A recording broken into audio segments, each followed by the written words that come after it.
माननीय सभासदों, माननीय अध्यक्ष जी,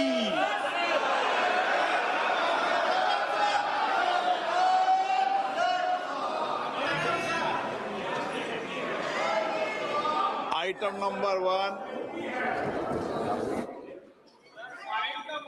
माननीय वित्त मंत्री श्रीमती निर्मला सीतारमन जी।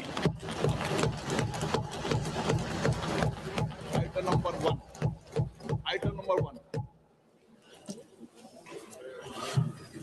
Sir, with your permission, I rise to lay on the table a copy each of the following papers, Hindi and English versions, under Article 281 of the Constitution, Report for 2026 to 2031, Volume 1, Main Report of the 16th Finance Commission. 2. Report for 2026-2031, Volume 2, Annexures of the 16th Finance Commission. Number 3, explanatory memorandum as to the action taken on the recommendations contained in the above report. Item number 2, माननीय वित्त मंत्री निर्मला सीतारमन जी।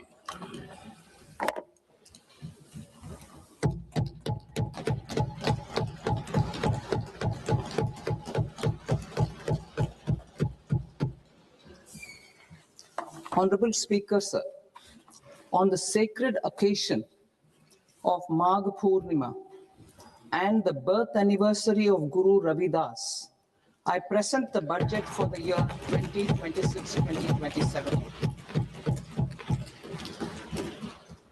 Since we assumed office 12 years ago, India's economic trajectory has been marked by stability, fiscal discipline, sustained growth, and moderate inflation. This is the result of conscious choices we have made, even in times heightened uncertainty and disruption. Our government, led by Honorable Prime Minister Modi, has decisively and consistently chosen action over ambivalence, reform over rhetoric, and people over populism. We have pursued far-reaching structural reforms, fiscal prudence and monetary stability, whilst maintaining a strong thrust on public investment. Keeping Atmanirbharta as a lodestar, we have built domestic manufacturing capacity, energy security, and reduced critical import dependencies. Simultaneously, we have ensured that citizens benefit from every action of the government, undertaking reforms to support employment generation, agricultural productivity, household purchasing power, and universal services to people. These measures have delivered a high growth rate of around 7% and helped us make substantial strides in poverty reduction and improvement in the lives of our people. Today, we face an external environment in which trade and multilateralism are imperiled and access to resources and supply chains are disrupted. New technologies are transforming production systems while sharply increasing demands on water, energy, and critical minerals. India will continue to take confident steps towards Vikasit Bharat, balancing ambition with inclusion. As a growing economy with expanding trade and capital needs, India must also remain deeply integrated with global markets, exporting more and attracting stable long-term investment. As I begin Part A, I want to express my gratitude to the people for standing firmly with us as we forge our way together towards becoming one of the largest economies of the world.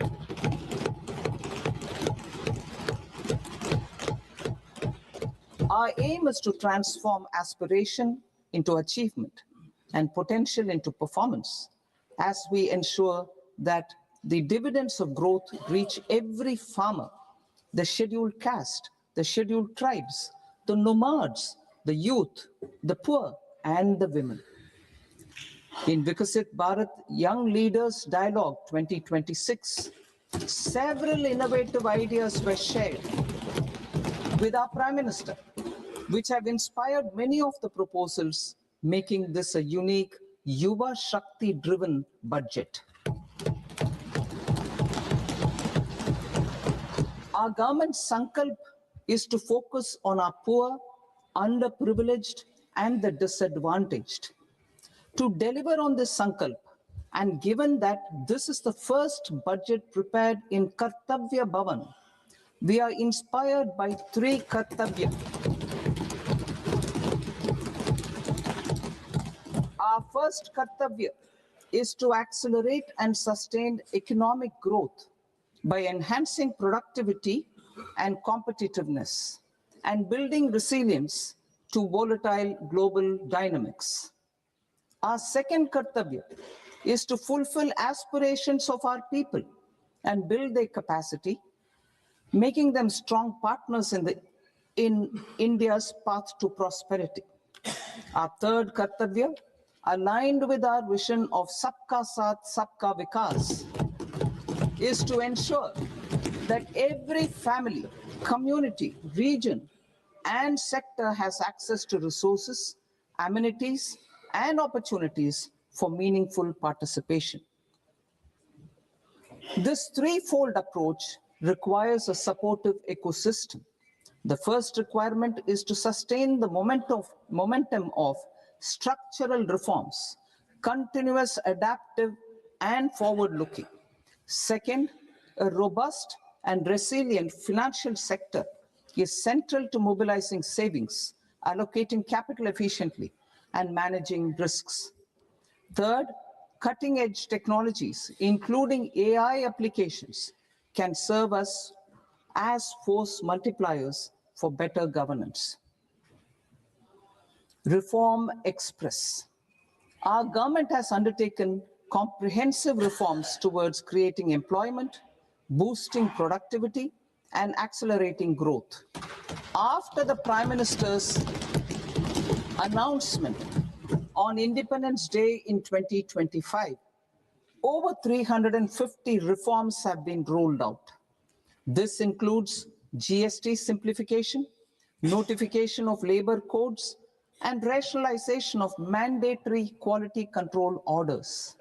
High-level committees have been formed, and in parallel, the central government is working with the state governments on deregulation and reducing compliance requirements.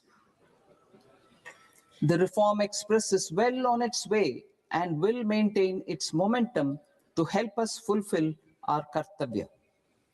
I now move to specific proposals. Under our first Kartavya, to accelerate and sustain economic growth, I propose interventions in 6 areas. 1, scaling up manufacturing in 7 strategic and frontier sectors. 2, rejuvenating legacy industrial sectors. 3, creating champion MSMEs. 4, delivering a powerful push for infrastructure. 5, ensuring long-term security and stability. And 6, developing city economic regions. Scaling up of manufacturing in 7 strategic and frontier sectors. Biopharma Shakti, meaning biopharma strategy for health advancement through knowledge, technology, and innovation.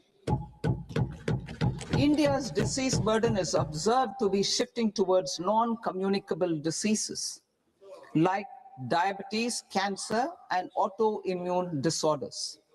Biologic medicines are key to longevity and quality of life at affordable costs.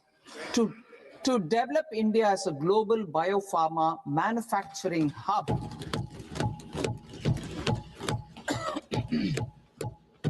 I propose the Biopharma Shakti, with an outlay of 10,000 crores over the next 5 years. This will build the ecosystem for domestic production of biologics and biosimilars.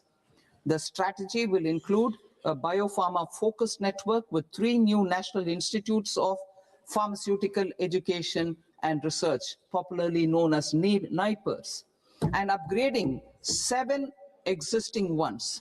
It will also create a network of 1,000 accredited India clinical trials sites.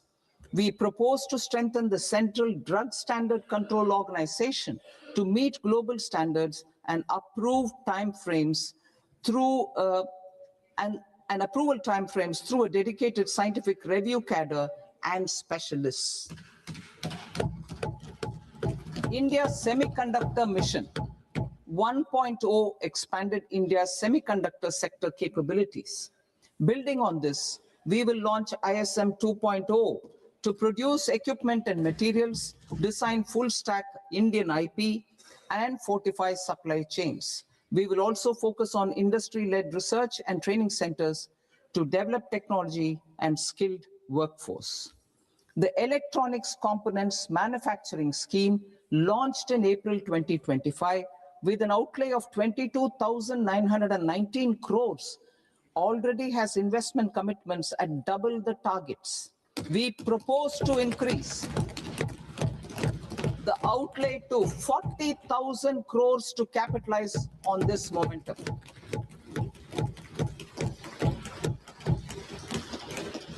A scheme for rare earth permanent magnets was launched in 2025 November. We now propose to support the mineral-rich states of Odisha, Kerala, Andhra Pradesh, and Tamil Nadu to establish dedicated rare earth corridors to promote mining, processing, research, and manufacturing. To enhance domestic chemical production and reduction import dependency and reduce import dependency, we will launch a scheme to support states in establishing 3 dedicated chemical parks through challenge route on a cluster-based plug-and-play model. Strong capital goods.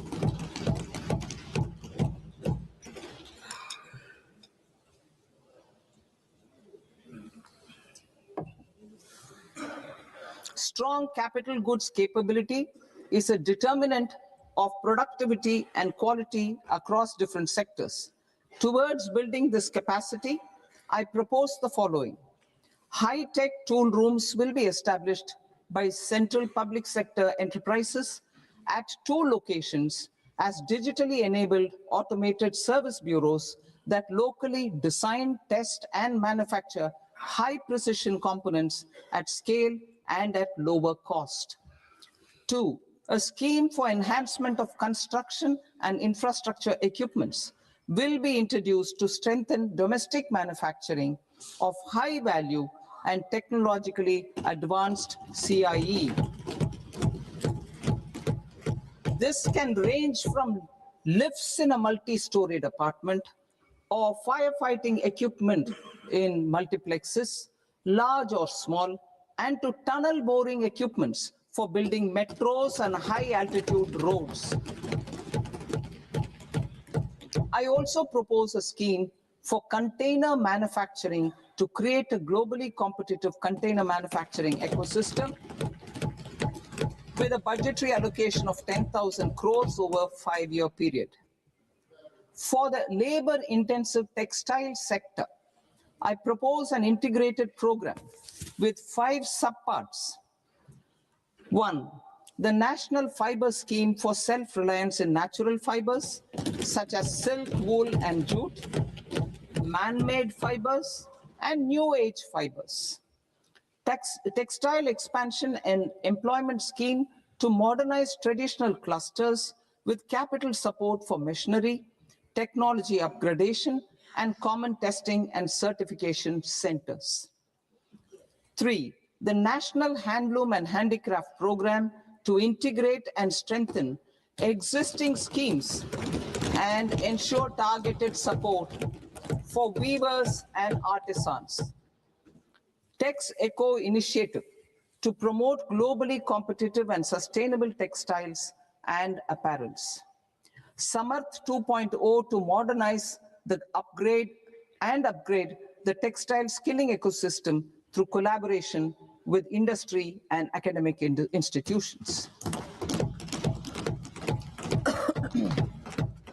Further, I propose to set up mega textile parks in challenge mode. They can also focus on bringing value addition to technical textiles. I propose to launch the Mahatma Gandhi Gram Swaraj initiative to strengthen khadi, handloom, and handicrafts. This will help in global market linkage and branding. It will streamline and support training, skilling, quality of process, and production.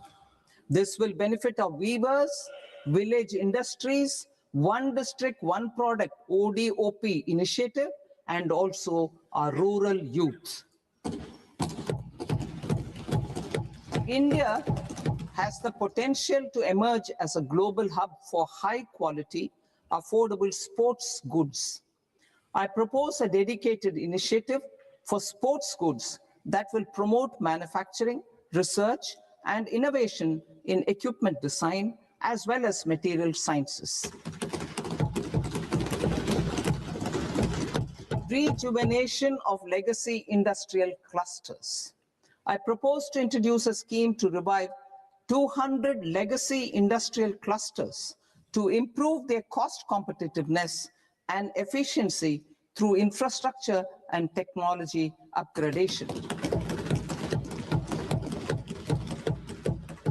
Creating champion SMEs and supporting micro enterprises. Recognizing MSMEs as a vital engine of growth, I propose a three-pronged approach to help them grow as champions. Equity support. I propose to introduce a dedicated 10,000 crores SME growth fund to create future champions, incentivizing enterprises based on select criteria. I also propose to top up the Self-Reliant India Fund set up in 2021 with 2,000 crores to continue support to micro enterprises and maintain their access to risk capital. Liquidity support. With TREDS, more than 7 lakh crore has been made available to MSMEs. To leverage its full potential, I propose 4 measures.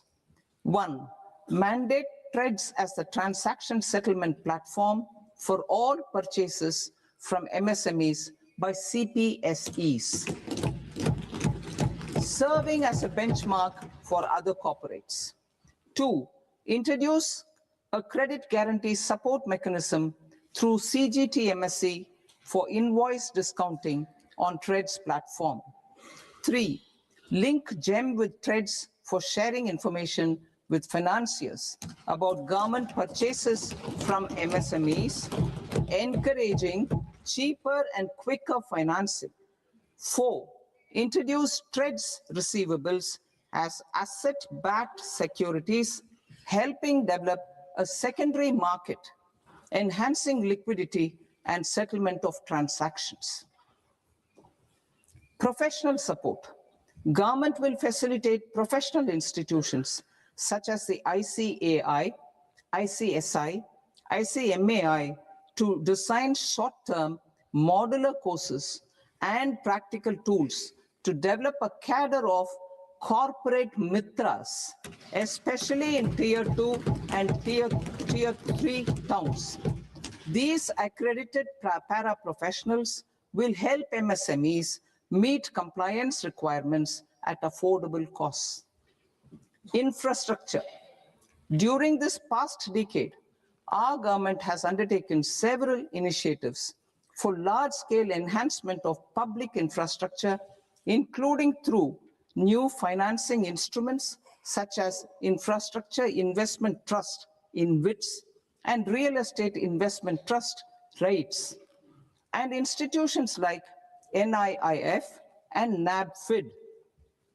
We shall continue to focus on developing infrastructure in cities with over 5 lakh population, that is tier 2, tier 3 cities, which have expanded to become growth centers. Public capital expenditure has increased manifold from 2 lakh crore in 2014-15 to an allocation of 11.2 lakh crore in BE 25-26. In this coming year, that is financial year 2026-27, I propose to increase it to 12.2 lakh crores to continue the momentum. To strengthen the confidence of private developers regarding risks during infrastructure development and construction phase, I propose to set up an infrastructure risk guarantee fund to provide prudentially calibrated partial credit guarantee to lenders. Over the years, RITES have emerged as a successful instrument for asset monetization. I propose to accelerate recycling of significant real estate assets of the CPSEs through the setting up of dedicated RITES. To promote environmentally sustainable movement of cargo, I propose to 1. Establish new dedicated freight corridors connecting Dankuni in the east to Surat in the west. Operationalize 20 new national waterways over the next 5 years, starting with National Waterways 5 in Orissa to connect mineral-rich areas of Talcher and Angul and industrial centers like Kalinga Nagar to the ports of Paradeep and Dhamra. Training institutes will be set up as regional centers of excellence for development of required manpower for these waterways. This will benefit youth in the entire stretch of the waterways to train and acquire skills. Further, a ship repair ecosystem catering to inland waterways will also be set up at Varanasi and Patna. And C, launch a coastal cargo promotion scheme for incentivizing a modal shift from rail to road to increase the share of inland waterways and coastal shipping from 6% to 12% by 2047. To enhance last mile and remote connectivity and promote tourism, I propose to give incentives to indigenize manufacturing of seaplanes. A seaplane VGF scheme will be also introduced to provide support for operations. Carbon capture, utilization and storage. Aligning with the roadmap launched in December 2025, the carbon capture, utilization and storage technologies at scale will achieve higher readiness and in end-use application across 5 industrial sectors, including power, steel, cement, refineries, and chemicals. An outlay of 20,000 crore is proposed over the next 5 years for this purpose. City economic regions. Cities are India's engines of growth, innovation, and opportunities. We shall now focus on tier 2, tier 3 cities, and even temple towns, which need modern infrastructure and basic amenities. This budget aims to further amplify the potential of cities to deliver the economic power of agglomerations by mapping city economic regions based on their specific growth drivers. An allocation of 5,000 crore per CER over 5 years is proposed for implementing their plans through a challenge mode with a reform cum result-based financing mechanism. In order to promote environmentally sustainable passenger systems, we will develop 7 high-speed rail corridors between cities as growth connectors, namely Mumbai to Pune, Pune to Hyderabad, Hyderabad to Bengaluru, Hyderabad to Chennai, Chennai to Bengaluru, Delhi to Varanasi, Varanasi to Siliguri.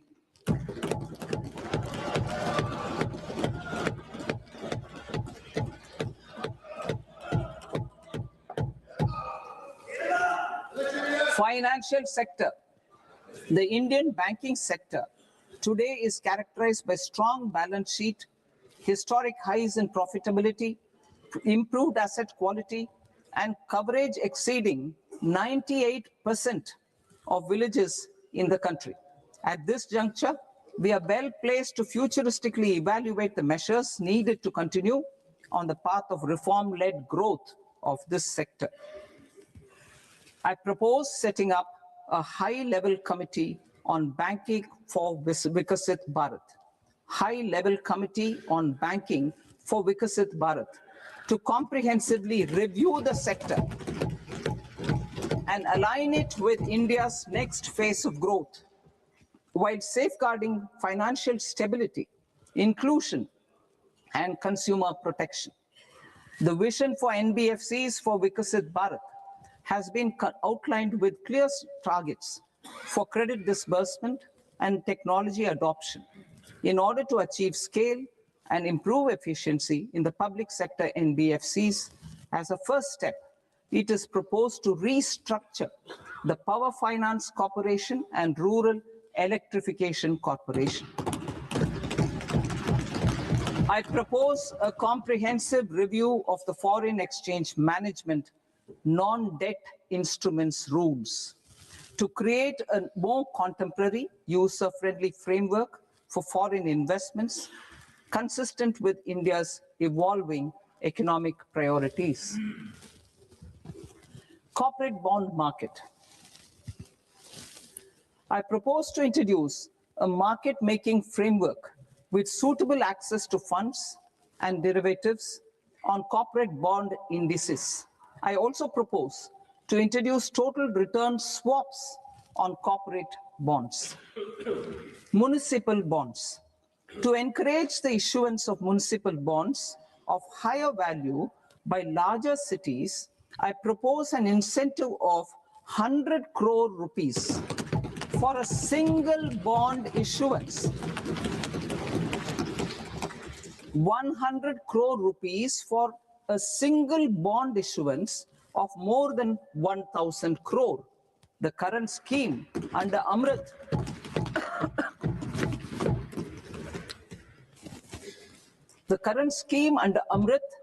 which incentivizes issuances up to 200 crores only, will also continue to support smaller and medium towns. That will also continue to support the smaller and medium towns. Ease of doing business. Individual persons resident outside India, PROI, will be permitted to invest in equity instruments of listed Indian companies through the portfolio investment scheme. It is also proposed to increase the investment limit for an individual PROI under the scheme from 5% to 10%, with an overall investment limit for all individual PROIs to 24% from the current 10%. Emerging technologies including AI. 21st century is technology driven. Adoption of technology is for the benefit of all people. Farmers in the field, women in STEM, youth keen to upskill, and Divyangjan to access newer opportunities. The government has taken several steps to support new technologies through AI Mission, National Quantum Mission, Anusandhan National Research Fund, and Research and Development and Innovation Fund. Our second kartavya is to fulfill aspirations and build capacities. Close to 25 crore individuals have come out of multi-dimensional poverty through a decade of our government's sustained and reform-oriented efforts.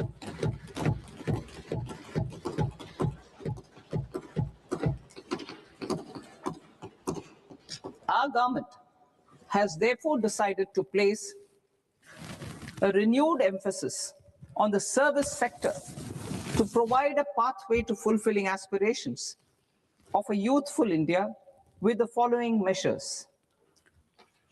I propose to set up a high-powered education to employment and enterprises standing committee to recommend measures that focus on services sector as a core driver of Viksit Bharat. This will make us a global leader in services with a 10% global share by 2047. The committee will prioritize areas to optimize the potential for growth, employment, and exports. They will also assess the impact of emerging technologies, including AI, on jobs and skill requirements and propose measures thereof. To create a range of skilled career pathways, a new range of skilled career pathways for our youth, I propose interventions in the following sectors. Health. Existing institutions for allied health professionals will be upgraded and new AHP institutions established in private and government sectors. This will cover 10 selected disciplines, including optometry, radiology, anesthesia, OT technology, applied psychology, and behavioral health, and add 1 lakh AHPs over the next 5 years. A strong care system covering geriatric and allied care services will be built. A variety of NSQF-aligned programs will be developed to train multi-skilled caregivers, combining core care and allied skills such as wellness, yoga, and operation of medical assistive devices. In the coming year, 1.5 lakh caregivers will be trained.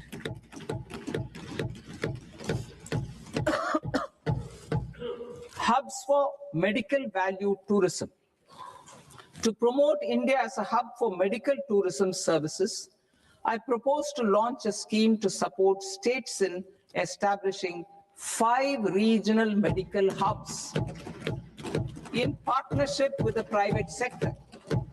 These hubs will serve as integrated healthcare complexes that combine medical, educational, and research facilities. They will have Ayush centers, medical value tourism facilitation centers, and infrastructure for diagnostics, post-care, and rehabilitation. These hubs will provide diverse opportunities, job opportunities for health professionals, including doctors and AHPs.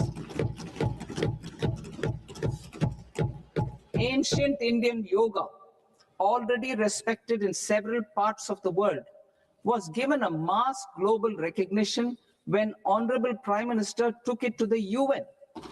Post-COVID, Ayurveda gained a similar global acceptance and recognition. Exporting quality Ayurveda products helps farmers who grow the herbs and youth who process the products. To meet growing global demand, a few more steps are being taken. I propose to 1.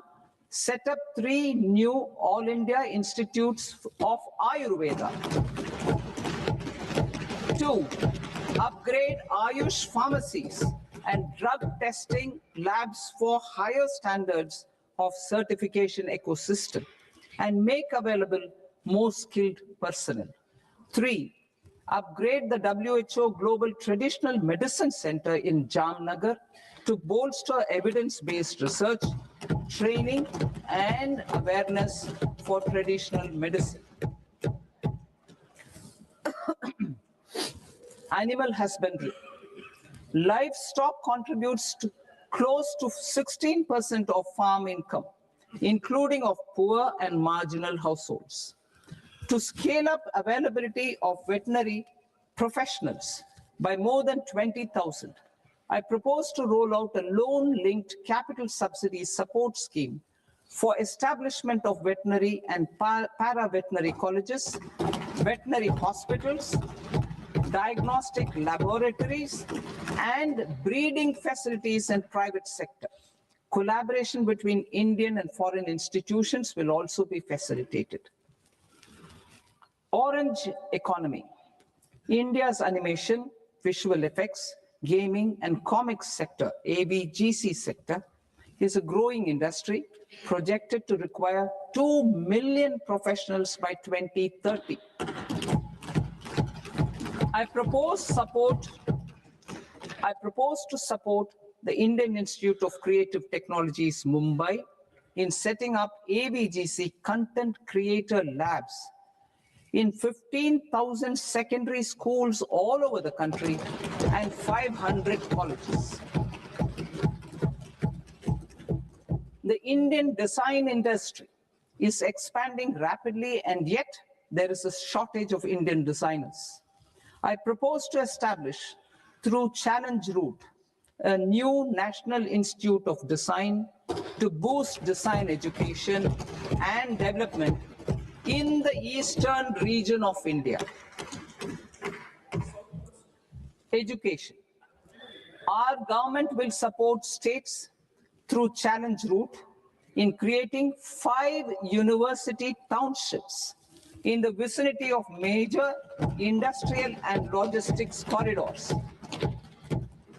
These planned academic zones will host multiple universities, colleges, and research institutions, skill centers, and residential complexes. In higher education, STEM institutions prolonged hours of study and laboratory work pose some challenges for girl students.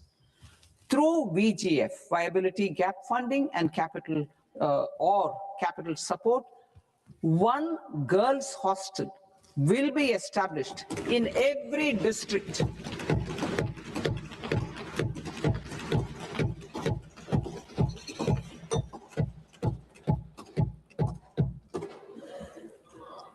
To promote astrophysics and astronomy via immersive experiences.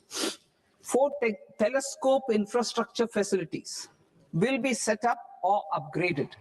The National Large Solar Telescope, the National Large Optical Infrared Telescope, the Himalayan Chandra Telescope, and the Cosmos 2 Planetarium. Tourism. The tourism sector has the potential to play a large role in the employment generation, forex earnings, and expanding the local economy. I propose to set up a National Institute of Hospitality by upgrading the existing National Council for Hotel Management and Catering Technology. It will function as a bridge between academia, industry, and government. I also propose a pilot scheme for upskilling 10,000 guides in 20 iconic tourist sites through a standardized, high-quality, 12-week training course in hybrid mode in collaboration with the Indian Institute of Management. A national destination digital knowledge grid will be established to digitally document all places of significance, cultural, spiritual, and heritage. This initiative will create a new ecosystem of jobs for local researchers, historians, content creators, and technology partners. India has the potential and opportunity to offer world-class trekking and hiking experience. We will develop ecologically sustainable mountain trails in Himachal Pradesh, Uttarakhand, and Jammu Kashmir. Also in Araku Valley in the Eastern Ghats, and Podigai Malai in the Western Ghats. Turtle trails along key nesting sites in the coastal areas of Odisha, Karnataka, and Kerala. And 3, bird watching trails along the Pulikat Lake in Andhra Pradesh, Tamil Nadu. It's on the border.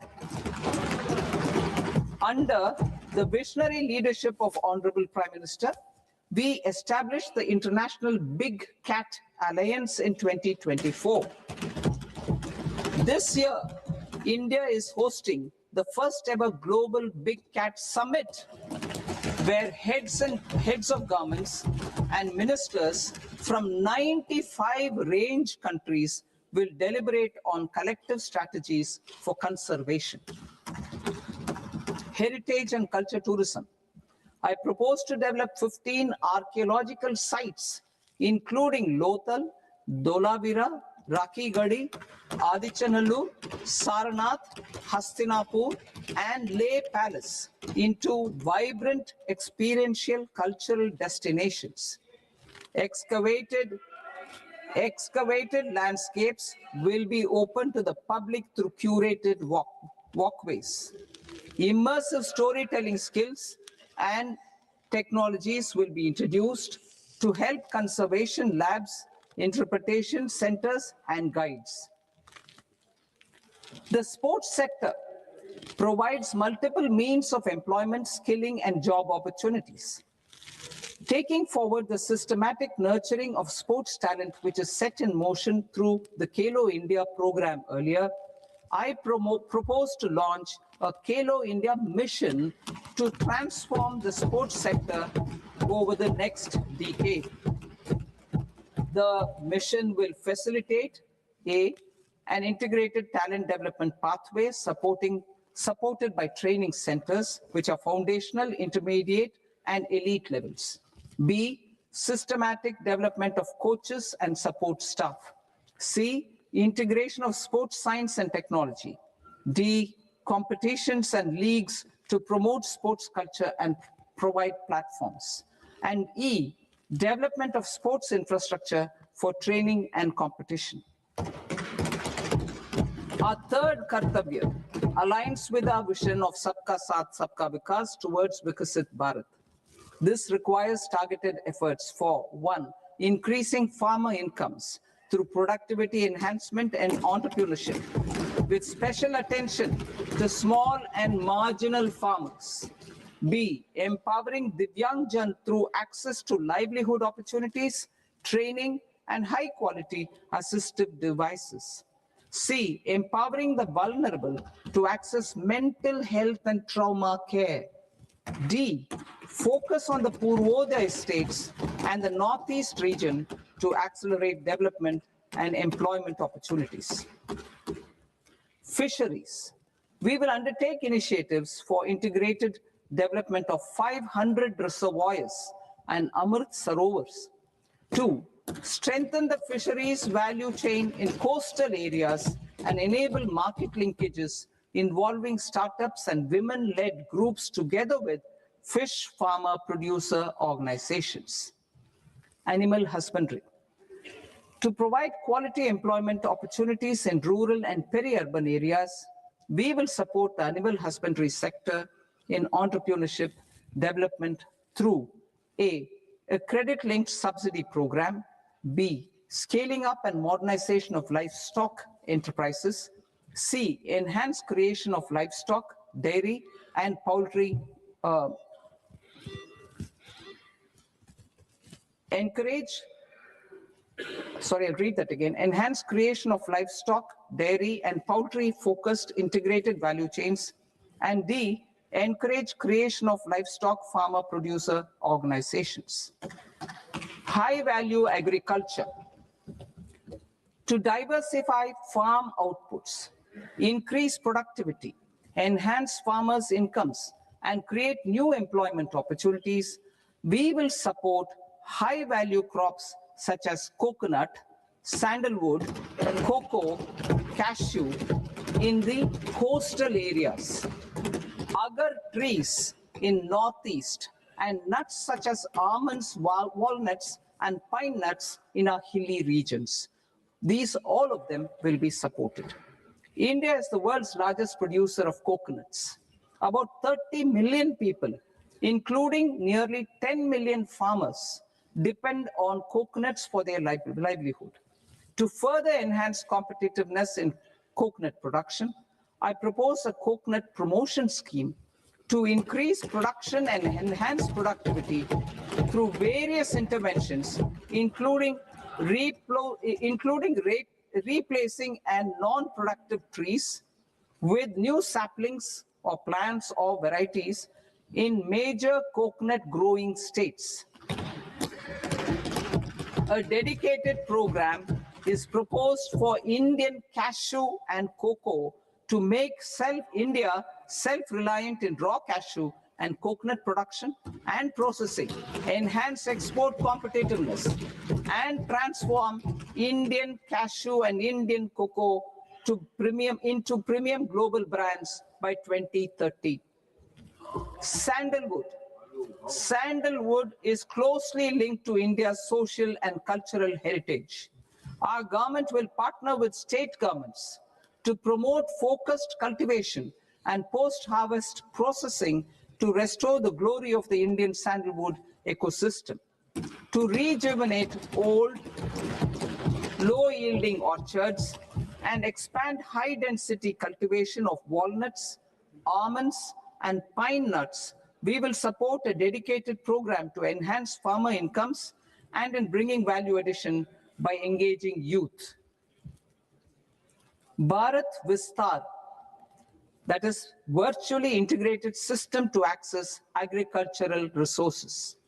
I propose to launch Bharat Vistar, a multilingual AI tool that shall integrate the AgriStack portals and the ICAR package on agricultural practices with AI systems. This will enhance farm productivity, enable better decisions for farmers, and reduce risk by providing customized advisory support. She Marts for rural women-led enterprises. Building on the success of Lakpati Didi program, I propose to help women take the next step from credit-linked livelihoods to being owners of enterprises. Self-help entrepreneur, She Marts will be set up as community-owned retail outlets within the cluster-level federations through enhanced and innovative financing instruments. Empowering Divyangjan. Divyangjan Kaushal Yojana. Information technology, AVGC sectors, hospitality and food and beverages sectors often offer task-oriented and process-driven roles which are suitable for Divyangjan. We will ensure dignified livelihood opportunities through industry-relevant and customized training specific to each Divyangjan group. Divyang Sahara Yojana. Timely access to high-quality assistive devices for all eligible Divyangjan is a fundamental need. I propose to, 1, support the Artificial Limbs Manufacturing Corporation of India, Alimco, to set up and to scale up production of assistive devices, invest in R&D and AI integration, strengthen PM Divyasha Kendras, and support setting up of assistive technology marts as modern retail style centers where Divyangjan and senior citizens can see, try, and purchase assistive products. Reaffirming our commitment to mental health and trauma care. There are no national institutes for mental health care in North India. We will therefore set up a NIMHANS 2 and also upgrade national mental health institutes in Ranchi and in Tezpur as regional Apex institutions. Emergencies expose families, particularly the poor and vulnerable, to unexpected expenditure. We will strengthen and increase these capacities by 50% in district hospitals by establishing emergency and trauma care centers. Focus on Purvodaya states and northeastern regions. Purvodaya, I propose the development of an integrated East Coast industrial corridor with a well-connected node at Durgapur, creation of 5 tourism destinations in 5 Purvodaya states, and the provision of 4,000 e-buses. Buddhist sites in northeastern region. The northeastern region is a civilizational confluence of Theravada and Mahayana or Vajrayana traditions. I propose to launch a scheme for development of Buddhist circuits in Arunachal Pradesh, Sikkim, Assam, Manipur, Mizoram, and Tripura. The scheme will cover preservation of temples and monasteries, pilgrimage interpretation centers, connectivity, and pilgrim amenities. 16th Finance Commission. On 17th November 2025, the 16th Finance Commission submitted its report to the President. As mandated under Article 281 of the Constitution, the government is to lay the report along with the explanatory memorandum on the action taken report on the recommendations of the Commission in Parliament, which, Sir, Honorable Speaker, you've allowed me to do at the commencement of this session. The government has accepted the recommendation of the Commission to retain the vertical share of devolution at 41%. As recommended by the Commission, I have provided 1.4 lakh crores of rupees to the states for the year 2026-2027 as Finance Commission grants. These include rural and urban local body and disaster management grants. Fiscal consolidation. Government has been delivering on our fiscal commitments consistently without compromising on social needs. To strive towards accepted standards of fiscal management in Budget 25-26, I had indicated that the central government would target reaching a debt to GDP ratio of 50 plus or minus 1% by 2030-31. In line with this, the debt to GDP ratio is estimated to be 55.6% of GDP in BE 26-27, compared to 56.1% of GDP in RE 25-26. A declining debt to GDP ratio will gradually free up resources for priority sector lending and expenditure by reducing the outgo on interest payments. One of the main operational instruments for debt targeting is the fiscal deficit. I'm happy to inform this august House that I fulfilled my commitment made in 2021-2022 to reduce fiscal deficit below 4.5% of GDP by 25-26. In RE 25-26, the fiscal deficit has been estimated at par with BE of 2025-26 at 4.4% of GDP. In line with the new fiscal prudence path of debt consolidation, the fiscal deficit in BE 26-27 is estimated to be 4.3% of the GDP.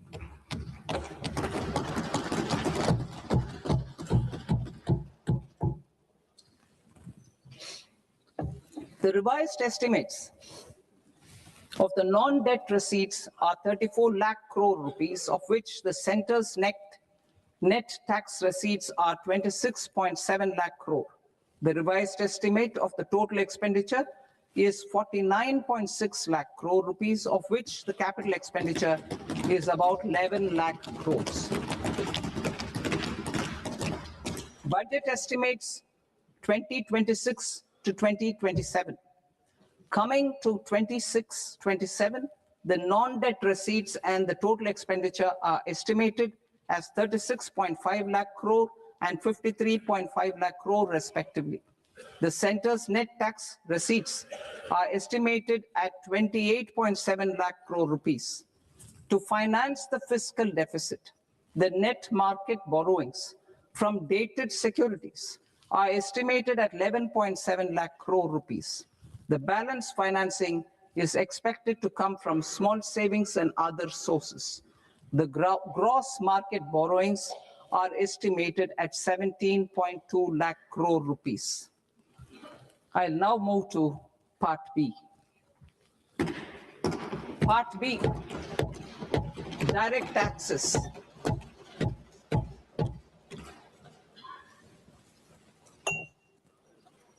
Honorable Speaker, sir, I now present my proposals on direct taxes.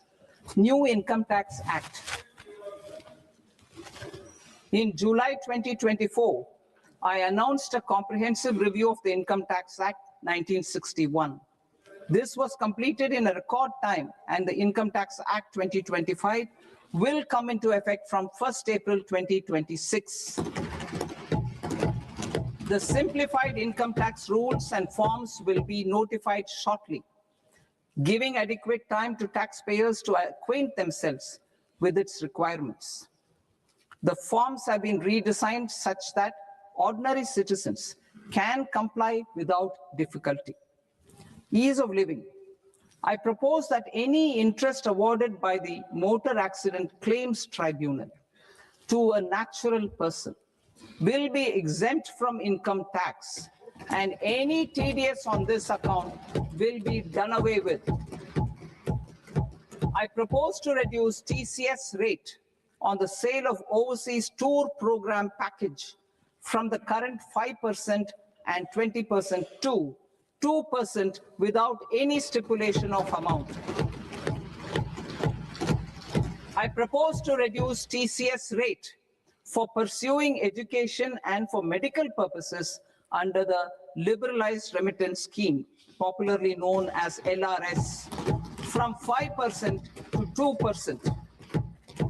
Supply of manpower services is proposed to be specifically brought within the ambit of payment to contractors for the purpose of TDS to avoid ambiguity. Thus, TDS on these services will be at the rate of either 1% or 2% only. I propose a scheme for small taxpayers, wherein a rule-based automated process will enable obtaining a lower or nil deduction certificate instead of filing an application with the assessing officer. For the ease of taxpayer holding securities in multiple companies, I propose to enable depositories to accept Form 15G or Form 15H from the investor and provide it directly to various relevant companies. I propose to extend time available for revising returns from 31st December to up to 31st March with the payment of a nominal fee. I also propose to stagger the timeline for filing of tax returns. Individuals with ITR 1 and ITR 2 returns will continue to file till 31st July, and non-audit business cases or trusts are proposed to be allowed time till 31st August. TDS on sale of immovable property by a non-resident is proposed to be deducted and deposited through resident buyers and his or her PAN-based challan instead of requiring a TAN, which is a temporary accounting number. To address practical issues of small taxpayers like students, young professionals, tech employees, relocated NRIs, and such others, I propose to introduce a one-time 6-month foreign asset disclosure scheme for these taxpayers to disclose income or assets below a certain size. This scheme would be applicable for two categories of taxpayers, namely A, who did not disclose their overseas income or assets, and B, who disclosed their overseas income and or paid due tax but could not declare the asset acquired. For category A, the limit of undisclosed income or asset is proposed to be up to 1 crore rupees. They need to pay 30% of fair market value of asset or 30% of undisclosed income as tax and 30% as additional income tax in lieu of penalty, and would thereby get immunity from prosecution. For category B, asset value is proposed to be up to 5 crore rupees. Here, immunity from both penalty and prosecution will be available with a payment of fee of 1 lakh rupees. Rationalizing penalty and prosecution. Multiplicity of proceedings are hindrance to the ease of doing business. I propose to integrate assessment and penalty proceedings by way of a common order for both. There will be no interest liability on the taxpayer on the penalty amount for the period of appeal before the first appellate authority, irrespective of the outcome of appeal process. Further, quantum of prepayment is being reduced from 20% to 10% and will continue to be calculated only on core tax demand. As an additional measure for reducing litigation, I propose to allow taxpayers to update their returns even after reassessment proceedings have been initiated, and an additional 10% tax rate over and above the rate applicable for the relevant year. The assessing officer will then use only this updated return in his proceedings. There is already a framework for immunity from penalty and prosecution in the cases of underreporting. I propose to apply this framework for immunity to misreporting too. However, in such a case, the taxpayer will need to pay 100% of the tax amount as an additional income tax over and above the tax and interest due. Penalties for certain technical defaults, such as failure to get accounts audited, non-furnishing of transfer pricing audit report, and default in furnishing statement for financial transactions, are proposed to be converted into fee.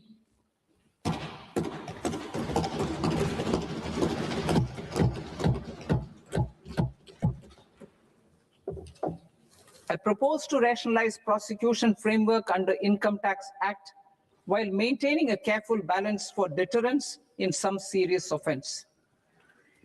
Non-production of books of account and documents and requirement of TDS payment where payment is made in kind are being decriminalized. Further, minor offenses will attract fine only. The remaining prosecutions will be graded commensurate with the quantum of offense. They will entail only simple imprisonment with maximum imprisonment reduced to 2 years and power to courts to convert even those into fines. There is no penalty. There's no penalty presently for non-disclosure of non-immovable foreign assets with aggregate value less than 20 lakh rupees. I propose to also provide them with immunity from prosecution with retrospective effect from 1/10/2024.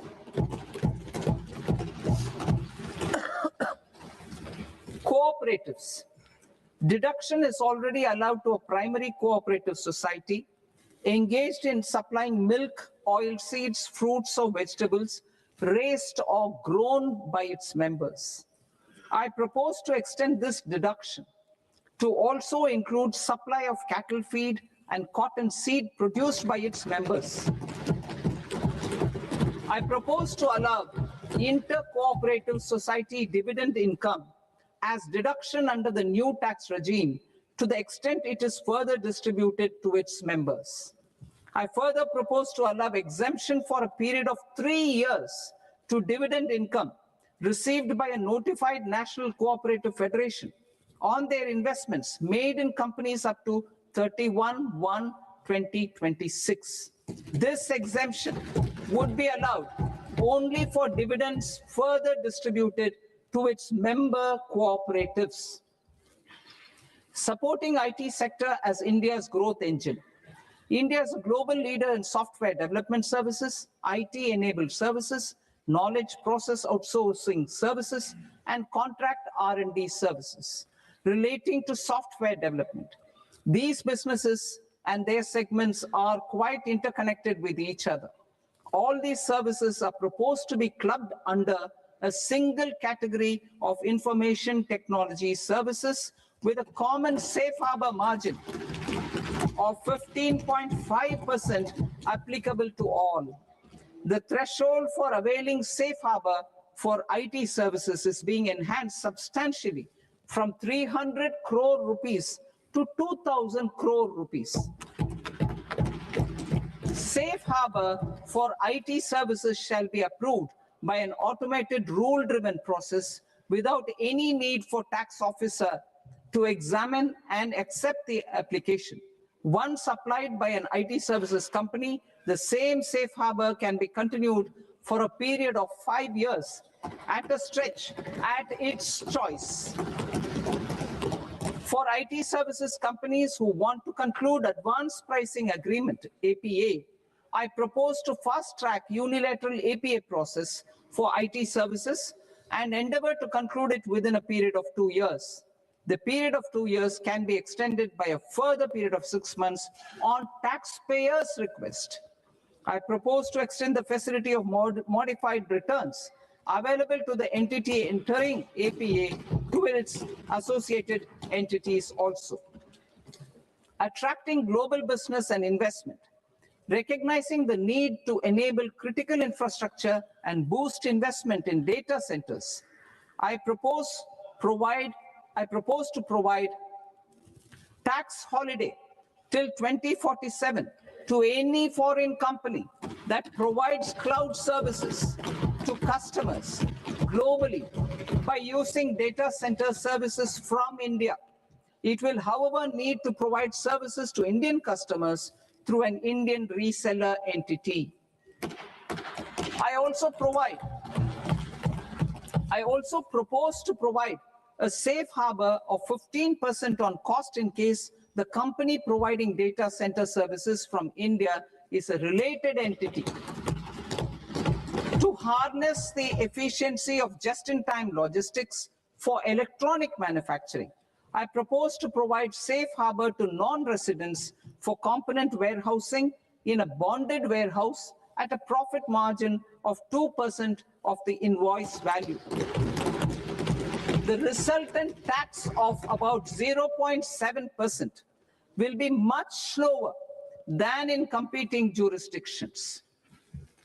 To provide fillip to toll manufacturing in India, I propose to provide exemption from income tax for 5 years to any non-resident who provides capital goods, equipment, or tooling to any toll manufacturer in a bonded zone.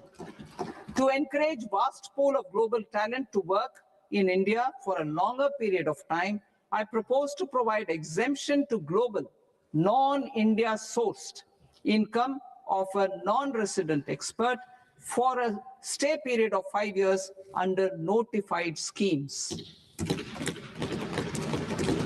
I propose to provide exemption from minimum alternate tax, the MAT, to all non-residents who pay tax on presumptive basis. Tax administration. I propose to constitute a joint committee of Ministry of Corporate Affairs and Central Board of Direct Taxes for incorporating the requirements of income computation and disclosure standards, the ICDS, in the Indian Accounting Standards, IND AS itself. Separate accounting requirement based on ICDS will be done away with from the tax year 27-28. To support Prime Minister Modi's vision of homegrown accounting and advisory firms to become global leaders, I propose to rationalize the definition of accountant for the purposes of safe harbor rules. Other tax proposals. Change in taxation of buyback was brought in to address the improper use of buyback route by promoters. In the interest of minority shareholders, I propose to tax buyback for all types of shareholders as capital gains. However, to disincentivize misuse of tax arbitrage, promoters will pay an additional buyback tax. This will make effective tax 22% for corporate promoters. For non-corporate promoters, the effective tax will be 30%. TCS rate for sellers of specific goods, namely alcoholic liquor, scrap, and minerals, will be rationalized to 2%, and that on tendu leaves will be reduced from 5% to 2%. I propose to raise the STT on futures to 0.05% from the present 0.02%. STT on options premium and exercise of options are both proposed to be raised to 0.15% from the present rate of 0.1% and 0.125% respectively.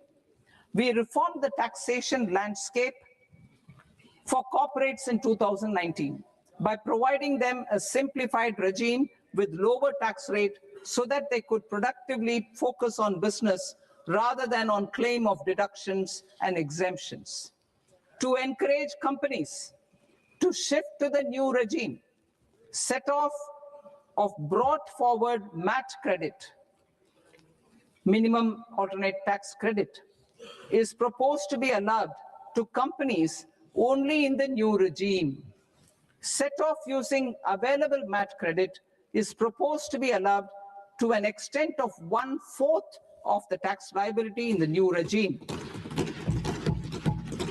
MAT is proposed to be made final tax, so there will be no further credit accumulation from 1st April 2026. In line with this change, the rate of final tax is being reduced to 14% from the current MAT rate of 15%.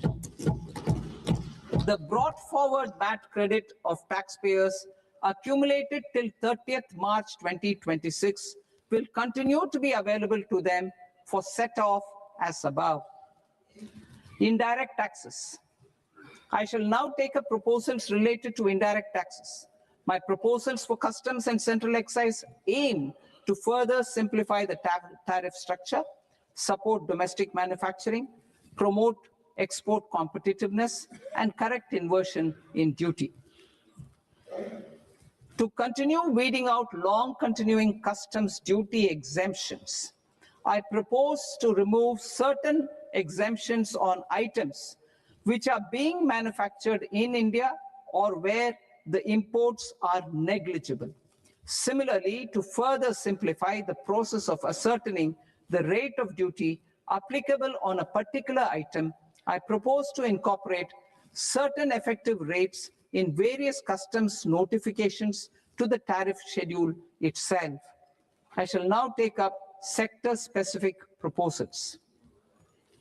Promotion of exports of marine, leather, and textile products. I propose to increase the limit for duty-free imports of specified inputs used for processing seafoods for export from the current 1% to 3% of FOB value of the previous year's export turnover. I also propose to allow duty-free imports of specified inputs, which is currently available for exports of leather or synthetic footwear, to exports of shoe uppers as well.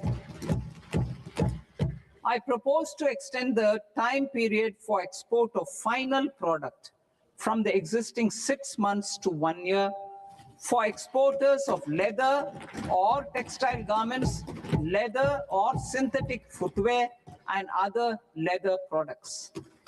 Energy transition and security. I propose to extend the basic customs duty exemption given to capital goods used for manufacturing lithium-ion cells for batteries to those used for manufacturing lithium-ion cells for battery energy storage systems also. I propose to exempt basic customs duty on import of sodium antimonate for use in manufacture of solar glass. Nuclear power. I propose to extend the existing basic customs duty exemption on imports of goods required for nuclear power projects till the year 2035 and expand it for all nuclear plants irrespective of their capacity. Critical minerals. It is proposed to provide basic customs duty exemption to the import of capital goods required for the processing of critical minerals in India. Biogas blended CNG. I propose to exclude the entire value of biogas while calculating the central excise duty payable on biogas blended CNG. Civil and defense aviation. I propose to exempt basic customs duty on components and parts required for the manufacture of civilian training and other aircrafts.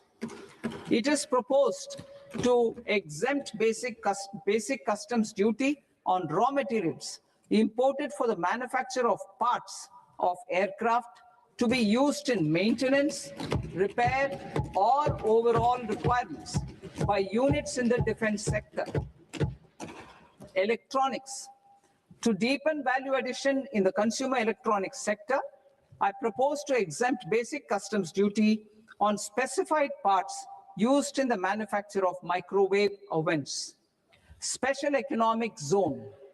To address the concerns arising about utilization of capacity by manufacturing units in the special economic zones due to global trade disruptions, I propose as a special one-time measure to facilitate sales by eligible manufacturing units in SEZs to the domestic tariff area at concessional rates of duty.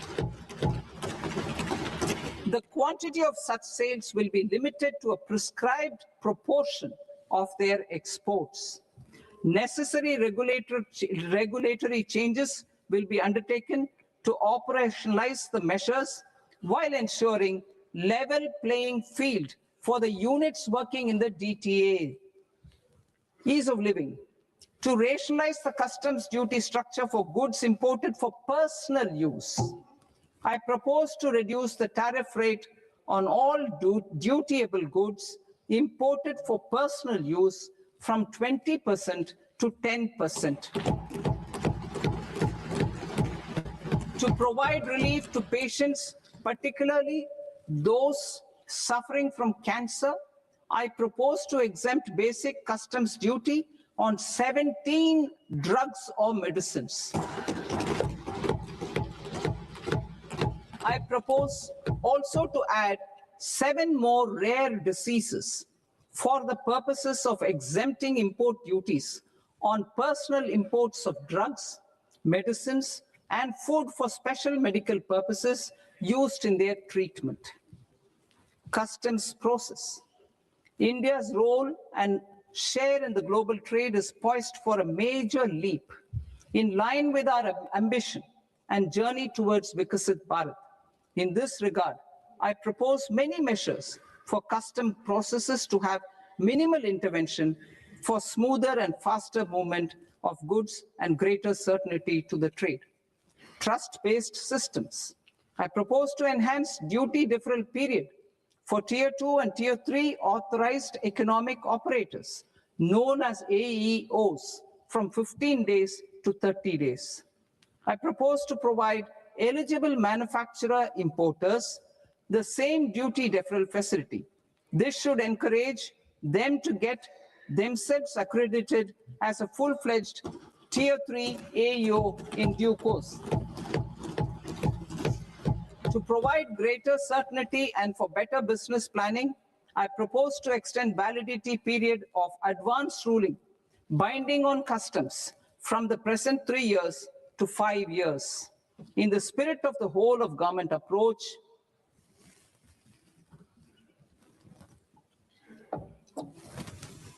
government agencies will be encouraged to leverage AEO accreditation for preferential treatment in clearing their cargo. Regular importers with trusted long-standing supply chains will be recognized in the risk system so that the need for verification of their cargo every time can be minimized. Export cargo using electronic sealing. Export cargo using electronic sealing will be provided through clearance from the factory premises to the ship. For import of goods not needing any compliance, filing of bill of entry by a trusted importer and arrival of goods will automatically notify customs for completing their clearance formalities. This will enable goods to be released immediately on arrival. The customs warehouse framework will be transformed into a warehouse operator-centric system with a self-declarations, electronic tracking, and risk-based audit. These reforms will move away from the current system of officer-dependent approvals and reduce transaction delays and compliance costs. Ease of doing business. Approvals required for cargo clearance from various government agencies will be seamlessly processed through a single and interconnected digital window by the end of the financial year. Processes involved in clearance of food, drugs, plant, and animal and wildlife products, accounting for about 70% of interdicted cargo, will be operationalized on this system by April 2026 itself. For goods not having any compliance requirement, clearance will be done by customs immediately after online registration is completed by the importer, subject to the payment of duty. Customs integrated system will be rolled out in 2 years as a single integrated and scalable platform for all customs processes. Utilization of non-intrusive scanning with advanced imaging and AI technology for risk assessment will be expanded in a phased manner with the objective to scan every container across all the major ports. New export opportunities to support Indian fishermen to fully harness the economic value of marine resources beyond our territorial waters. The following measures will be taken. A, fish catch by an Indian fishing vessel in exclusive economic zone or on the high seas will be made free of duty. Landing of such fish on foreign port will be treated as export of goods. Safeguards will be put in place to prevent misuse during fish catch, transit, or transshipment. To support aspirations of India's small businesses, artisans, and startups to access global markets through e-commerce, I am pleased to announce complete removal of the current value cap of 10 lakh rupees per consignment on courier exports. In addition, handling of rejected and returned consignments will be improved with effective use of technology for identifying such consignments. I propose to revise provisions governing baggage clearance during international travel to address genuine concerns of passengers. The revised rules will enhance duty-free allowances in line with the present-day travel realities and provide clarity in temporary carriage of goods brought in or taken out. There are honest taxpayers who are willing to settle disputes by paying all their dues. but they get deterred due to negative connotation associated with penalty. They will now be able to close cases by paying an additional amount in lieu of penalty. Honorable Speaker, sir, with this, I commend the budget to this august House. Jai Hind.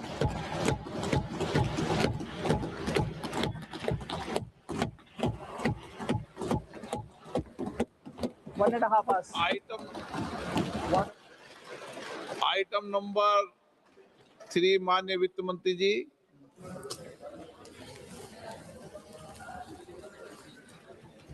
Item number 2, sir. 3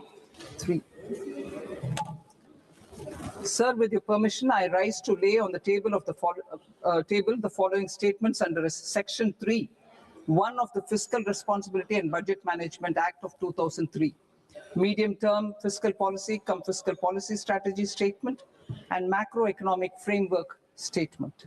item number 4 माननीय वित्त मंत्री जी। Sir, with your permission, I move for leave to introduce the Finance Bill 2026.